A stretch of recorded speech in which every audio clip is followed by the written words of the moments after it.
This is for lesson 12.5, and that's on page 715. It's draw and analyze line plots. Line plots, I believe, are new to you because I believe they are introduced in 3rd grade and then we continue them into 4th grade. So a line plot is a way of showing data, but instead of pictures or a scaled pictograph or a bar graph, you're actually showing with X's. Okay, so you can see the X's represent something. So in this case, the X's represent how many times these numbers were spun on the spinner. So you can see that 0 was spun 1 time, and 1 was spun 4 times, and 2 was spun 3 times, and 3 and 4 were both spun 1 time. So the X's are representing how many times something happens. So in this case, we're looking at this. Okay, we're looking at how many times you spin. So all line plots have a title. So you should always read the title. That's very helpful. So initially, when we look here, you can take pretty much any data and you can convert it into a line plot. So in this case, you're looking at the number of siblings, and this is a frequency table. So you can see that one person had 0 siblings, right? 3 people had 1 sibling. 5 people had 2 siblings. So that's the connection. And that same data can then be shown as a line plot. And really quickly, you can take a look at it and you can tell, okay, 2 siblings was the most common from the survey that was taken, because you can see there's that many X's. So you count the X's to get the answer here.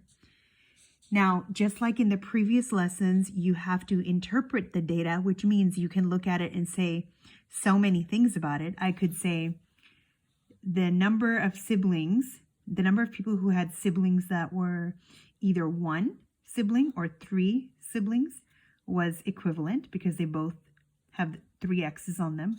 I could say 2 siblings was the most common from this set of data. Okay, so it depends on what the question is asking you, but you can interpret it in so many ways. So test scores is another reason why data would be used, because again, it's all numerical, all numbers. Notice it's not usually something else. Okay, here if you look at it, we're looking at letters and siblings' names. So they're usually number based because that's easier to show on a line plot. I want to go to some of the more challenging questions here when we take a look at these questions. Of course, reading the direction is very critical. So circle the true sentence about each of the data, and they've given you 3 different options here. And so you need to go through one by one and match it up against the line plot to see if it's true. So here it says all students are 55 inches tall. But when you look at your line plot, that's not true because 55 is right here, but there's so many other X's here. So that can't be the right answer. Then you would go to the next one. Then you would go to the third one. So let's go to the third one. Most students are 51 inches tall, but that's not true because most students are actually 52 inches tall, right? So that's how you would go through this. And it says here, half of the students are 52 inches tall. Well, in order for you to figure out if that's true, you would have to count the X's to know how many people were surveyed. So let's get a little closer. 1, 2, 3, 4, 5, 6, 7, 8, 9, 10, 11, 12. So 12 people were surveyed. Now let's see if it's true, because the sentence here is saying half of the students are 52 inches or taller. So let's count. You have 4 X's, 5, 6. So 6 is the half of 12. So that's why this is the only statement that is true here.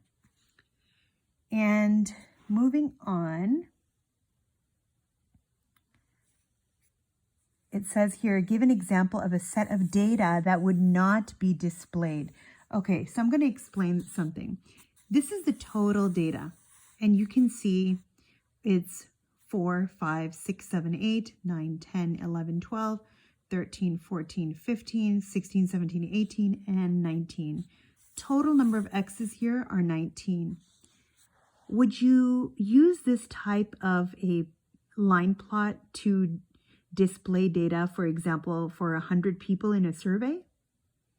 Would this be the best way to show that? Probably not, because your line of x's would fly all the way off the page, right? So you don't use a line plot for too many numbers in a survey. Only if it's like 20, max 25. It's not the most practical. So of course, in this chapter, we're teaching different ways of displaying data: bar graphs, pictographs, scaled bar graphs, scaled pictographs.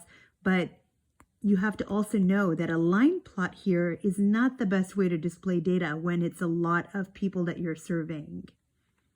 And interpreting this data is the same as interpreting any bar graph. It would be the same way. You could look at so many things. You could compare the data. You could say what's similar about the data, what's not similar. For example, if you looked here and you wanted to analyze or give an interpretation of this data, you could say that the number of people who have taught for 20 years and 21 years and 1 year is equivalent. It's the same amount of people, which is 1, right? You could say most people at the school have taught for 10 years. Okay, so that's kind of how this goes, and hopefully that was helpful.